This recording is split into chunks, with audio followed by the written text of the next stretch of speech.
በስመ አብ ወወልድ ወመንፈስ ቅዱስ አሐዱ አምላክ አሜን። ትንቢተ ኢሳይያስ ምዕራፍ 53 ካብ ፍቕዲ 1 ክሳብ ፍጻሜ።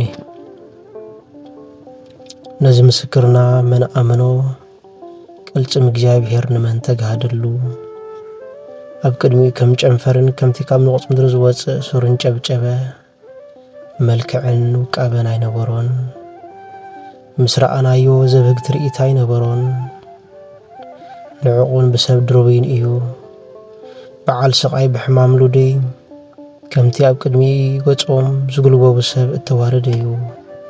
ንሕና እውን ገለኳ ኣይቈጸርናዮን ብሓቂ ንሱ ንሕማምና ጸሮ ንስቓይና ኸ ኣብ ነፍሱ ፀዓኑ። ንሕና ግና ከም እተወቕዐን ብእግዚኣብሔር ከም ተቐዝፈን ከም እተዋረደን ጌርና ኣቝጸርናዮ። ንሱ ግና ብሰሪ ገበና ቈሰለ ብሰሪ ኣበሳና ድማ ተኸትከተ። ንሕና ሰላም ምእንቲ ክንረክብ መቕጻዕቲ ናብኡ ወረደ። ንሕና እውን ብስምብራቱ ሓውየና ጐድላትና ከም ኣባጊዕ ተባረርና። ነፍሱ ወከፍን ናብ መገዱ ዘንበለ እግዚኣብሔር ከኣብሳ ኲላትና ኣብኡ ኣውደቖ። መከራ ጸገበ ርእሱ ኣዋረደ ኣፉ እውን ኣይከፈተን። ከምቲ ናብ መሓረዲ ዝኽከብ ገንሸል ከምታ ኣብ ቅድሚ መቐዝታት ስቕ ትብል በጊዕ ኣፉ ኣይከፈተን። ካብ ጥቓዓትን ፍርድን ተወስደ ካብ ምድሪ ህያዋን ከም ተቖጸ ካብቶም ወለዱ እውን መን ሓሰቦ። ብምኽንያት ገበን ህዝበይ ተቐዝፈ እከይ ዘይገበረ ሓሶትካ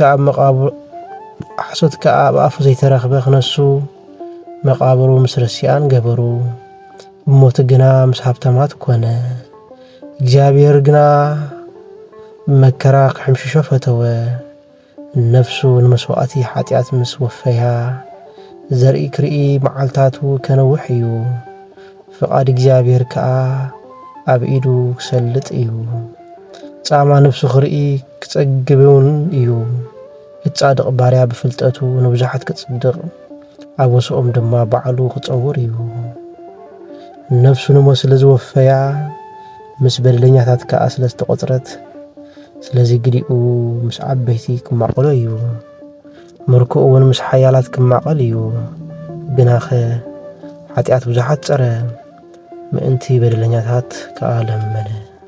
ኣሜን።